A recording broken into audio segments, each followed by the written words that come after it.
That's the classic Yankee Doodle Dandy in color. Aren't you glad to know, boys and girls, because that movie was made in black and white before you were born, that the colors of the American flag are red, white, and blue. The process of colorizing classic black and white movies is the subject of this special show called Hollywood's New Vandalism, a title I guess the tips are independently arrived at point of view. I'm Gene Siskel of the Chicago Tribune. And I'm Roger Ebert of the Chicago Sun-Times. Colorization itself is such an ingenious technological breakthrough that there's a temptation almost to applaud the work that went into it without asking whether it ought to have been done in the first place. What they do is the colorizers take an old black and white movie and assign color values to various areas in the first frames of each individual shot. Areas like the faces and clothing of the actors or the sets or landscapes that they're seen against.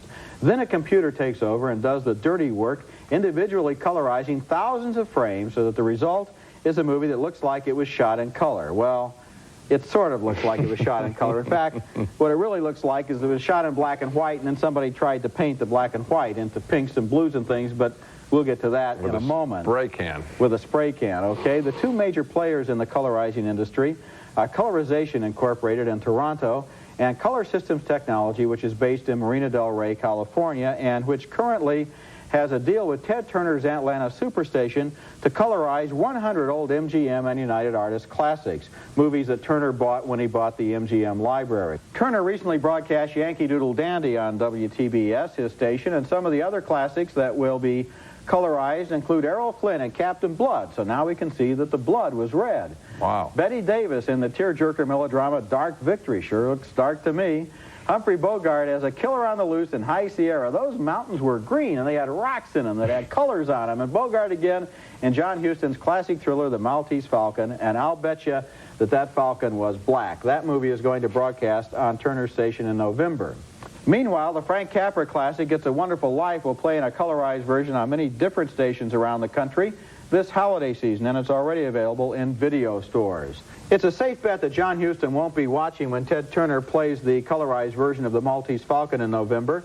John Huston has joined many other members of the Directors Guild of America in describing the process of colorization as cultural butchery. It's also a little bit of economic butchery, too, because if people are wondering why some of these titles were selected, for example, It's a Wonderful Life, it's because the film, as you know, is out of copyright. Anyone can do anything they want with it. Television stations can run it for free, and people with color computers can now colorize it and sell it as their own. And again, as a result of that, the fact is that in a way the colorizers are appropriating somebody else's work, because Frank Capra makes no money from this movie. Jimmy Stewart makes no money from this movie. The writers, the technicians make no money. Only the colorizers have found a way to make it new and sell it again. And the guy who shot it in black and white and put all the effort in getting the lighting in black and white, he doesn't make a penny either. Forget about him. Both Jimmy Stewart and Frank Capra have publicly pleaded that the colorizers leave It's a Wonderful Life alone. But, as you said, it's out of copyright, and therefore, like a lot of these movies, it's defenseless. Some of my favorite movies, like The Third Man, are out of copyright. They can do anything they want with it, and yet not a single major movie director anywhere in the world is in favor of colorization. Not one. Directors and a lot of other film lovers believe that black and white films were shot that way for a reason, and they should be left the way the original artists intended them to be done. But colorized movies are turning up on television, and the video stores are full of them. The colorizers seem to feel that there's something missing from a black and white film, as if the film were somehow handicapped by not being in color. Even recent films that deliberately were shot in black and white, even in a color period, are now being colorized. Here's an example of that. George Romero's 1967 horror film, Night of the Living Dead.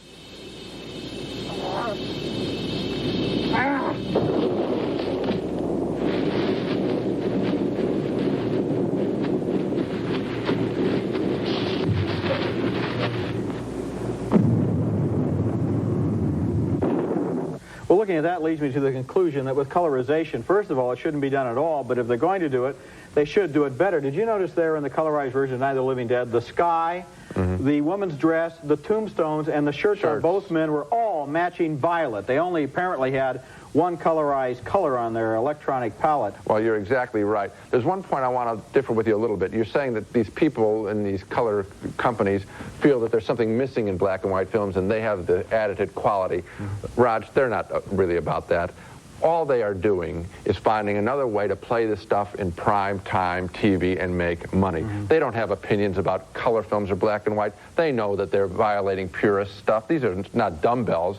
They are money makers. They're businessmen. They know that you can't play Miracle on 34th Street in prime time unless you offer it new and color. That's what this whole thing is about. It's about money. As for your notion about the fact that nobody in the motion picture industry is behind it, there is one person who is behind it, and this is kind of shocking. It happens to be a former president of the Motion Picture Academy. I want to read you how his mind changed and what it more portend for the future. It's Gene Allen. This isn't a director, though. I said no director was in favor of colorization. This is still a big guy in the movie industry, okay? Gene Allen? Gene Allen, he was the president of the Motion Picture Academy. In September of 1984, this is a Wall Street Journal, he's quoted as saying, as against colorizing Casablanca, a film that's going to be colorized, "I don't think we've ever seen perfect color," said Gene Allen, "but perfect black and white, that has been achieved." So he was against it in September of 84. Now, 3 months later, January 85, suddenly he's in favor. What happened? Gene Allen has accepted a post with Color Systems Technology. He's going to advise them. And what does he say now? Color conversion is an idea whose time has come. Maybe there was a check in the mail that came too.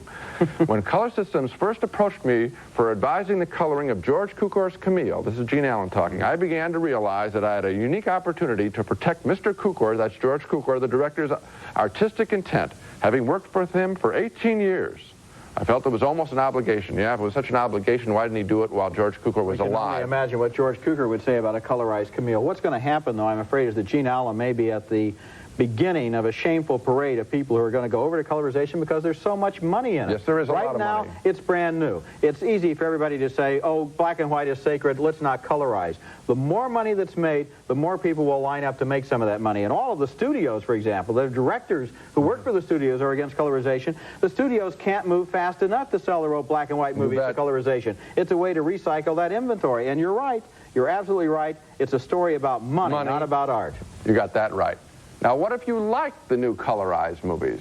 Well, coming up next, we'll show you some ridiculous examples of how badly they're being colored. I jumped in the river to save you so I could get my wings. Uh-oh. Our subject is the coloring of black and white movies for profit. How do I hate thee? Let me count the ways. First of all, I don't think anyone has the right to obliterate another person's artistic creation. You know, they arrest people who spray paint subway cars.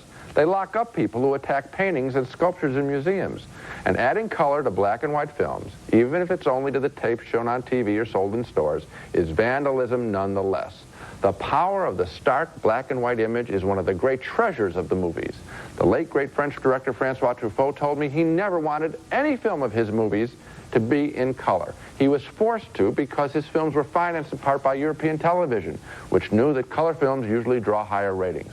But Truffaut told me that when he wrote the script of his movies, he never once mentioned color. It wasn't important to him, one of our great film artists. Now we're supposed to believe that some businessmen with computers are going to improve the movies? Ridiculous. But let's look at what they're doing. And when you do look closely at what they're doing, their work is even more insulting. First of all, there's a certain timidity about the colors used. Lots of pastels, as in this scene from the Cary Grant comedy, Topper. The coloring of Yankee Doodle Dandy is a visual mess, with some scenes where everything is awash with blue except the skin tones, which are the same for every actor. So much for the actor's individuality. And thanks for letting me know what your computer thought director Michael Curtiz wanted Jimmy Cagney's skin to look like. Flesh. Wow, what a surprise.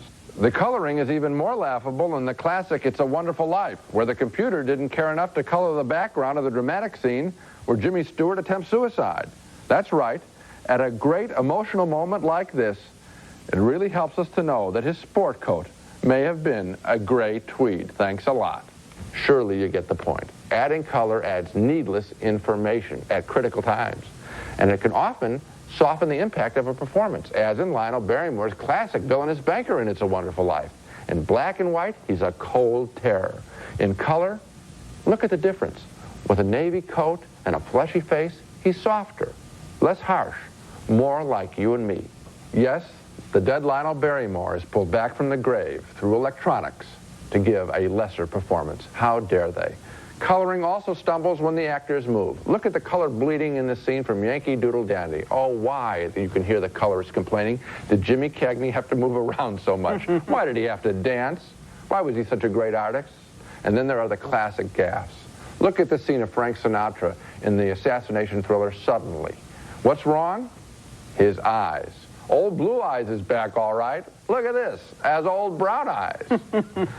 The process isn't perfected, obviously, but I don't want to even get into that argument because that argument's a trap. Yankee Doodle Dandy was photographed in black and white by one of the greatest cinematographers of all times, James Wong Howe. The film became a classic in black and white. Adding color isn't going to make it a better film, and even the people who own the coloring companies will admit that if you push them. It's just a process, as we said before, to make money from a new way of packaging great old movies. You know, Gene, looking at those clips, one thing is very obvious. They start not with a blank sheet, as a color film does, but with a sheet that is already colored black and white. So they've got to find colors they can lay on top that will show up. And so they tend to pick, you can see it there, light blues, light greens, pinks, violets, yellows, colors like that. These guys in the 30s and 40s, Cagney looked like he was going out to commit murder.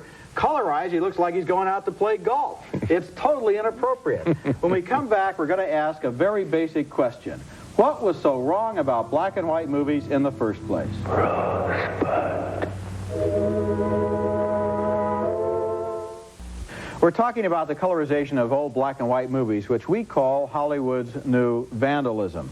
Now, some of the defenders of colorization claim that they're actually performing a public service. They say young people are turned off by black and white movies. They won't watch them on TV. I guess they haven't seen all the black and white videos on MTV, the music videos that teenagers seem to watch even though they're not in color. The colorizers argue that by coloring the old classics, they're going to get the kids to watch them, and that'll be good for the kids and good for the movies. Well, if the worst thing that ever happens to some kid is that he has to watch a movie in black and white, I don't really think I can work up very much sympathy for him. In fact, I think parents almost ought to take kids and say, hey, look, this is another way that movies used to be made, and it's part of your cultural heritage. Good idea. The whole flaw here is the feeling that black and white films are lacking in something. Actually, I believe that black and white adds something to the movie-going experience. Stop to think for a minute. Real life is in color, but movies aren't real. They're fantasies.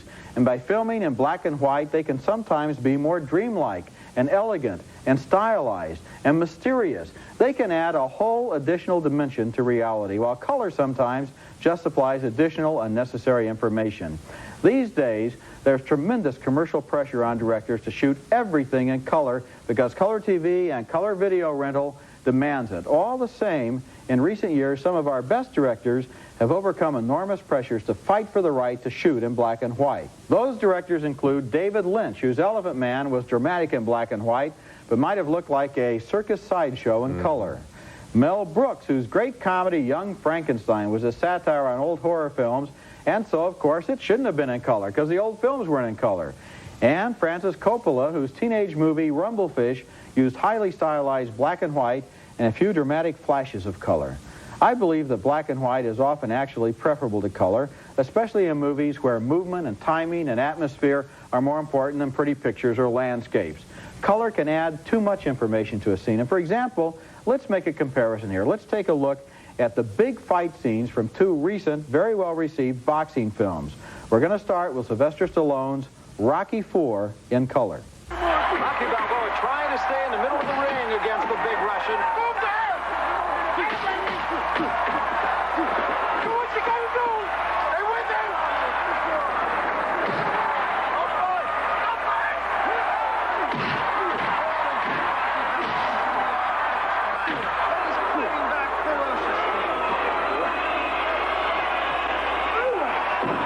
Okay, that was Rocky fighting in color. Now here's a black and white fight scene with Robert De Niro from Martin Scorsese's Raging Bull.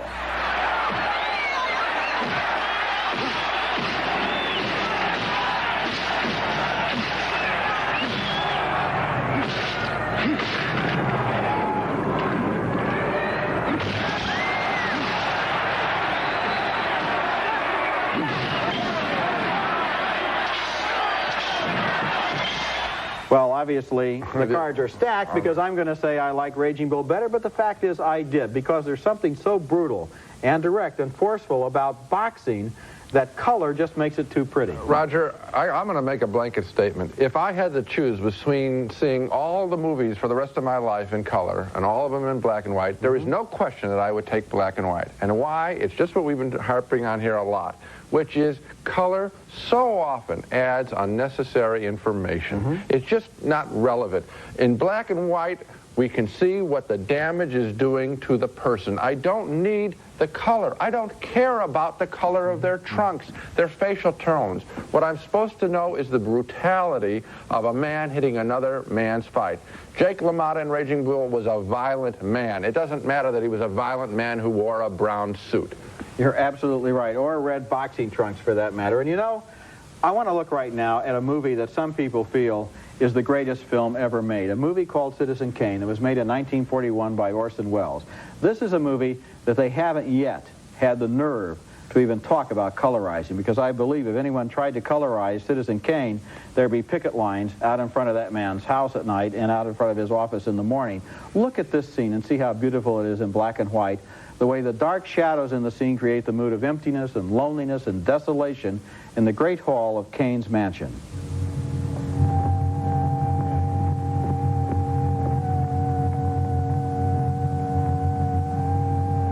What are you doing? Oh, one thing I never can understand, Susan. How do you know you haven't done it before? Makes a whole lot more sense than collecting statues. You may be right. I sometimes wonder. Now, those shadows in the back of that shot are totally black. In real life and in color, there is no such thing as total black. You can't get total black in a color film. And so if you colorize that, you would have a very weird and strange looking room rather than what you have there, which is one of the most beautiful rooms ever created in a movie. Orson Welles, whenever he was quoted about the film and all the writing about this film, always the name of Greg Toland, the cinematographer, is mentioned. A great debt to Greg Toland for helping to make this movie. And now they want to obliterate what Greg Toland added to the movie. I don't think they'll do it. I don't think anyone will have the nerve to do it to Citizen Kane. I agree with you. They won't cross the line because they'll be playing with fire. And that'd be going too far.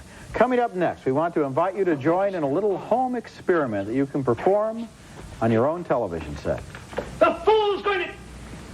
the sheriff's going to do it! Now, I'd like to make a modest proposal. I believe that black and white is actually better than color for some movies, especially comedies where timing, movement, and dialogue are a lot more important than color. So I'd like to invite you to enlist in a guerrilla war against colorization by renting your favorite comedy that was shot in color and then taking it home and adjusting your TV set to watch it in black and white. I think it'll make it funnier, and that's what I'm going to do right here with a famous scene from Mel Brooks' great comedy, Blazing Saddles. Now, you've probably seen this scene many times in color, but here it is in black and white.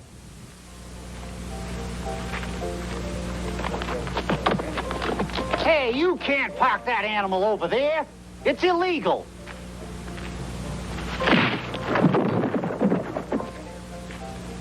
Here we go.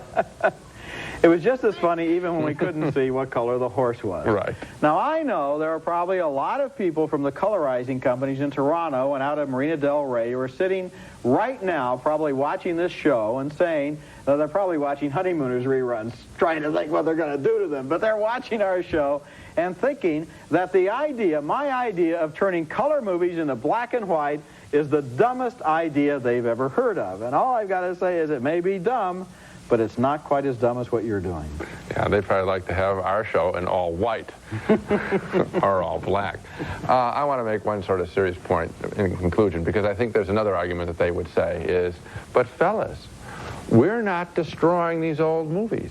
All those old movies can be shown in theaters and revival theaters if anybody wants to go. Or if you want to rent them in black and white, rent them in black and white. All we're going to do is give people an option. And we're going to show them in primetime TV on cable stations and anywhere else we can show them. Well, my answer is that they are probably going to win the battle. That these movies are going to be shown to millions of people. A whole new generation will see the Maltese Falcon in color, possibly Citizen Kane in color. And you know what? they won't look as good. We agree on that. And as a result, the golden era of movies by these people will have become tarnished. You're absolutely right. They may not be tampering with the underlying movie, but they're tampering with the audience's expectations. And that's a crime. That's it for this week. Next time we'll be back with reviews of 4 new films, all of them shot in color. Whoopi Goldberg from The Color Purple stars in the computer world comedy Jumpin' Jack Flash, and William Hurt falls in love trying to teach a deaf woman to talk in Children of a Lesser God. That's next week, and until then, The Balcony, which I wish was in black and white, Gene, The Balcony is closed.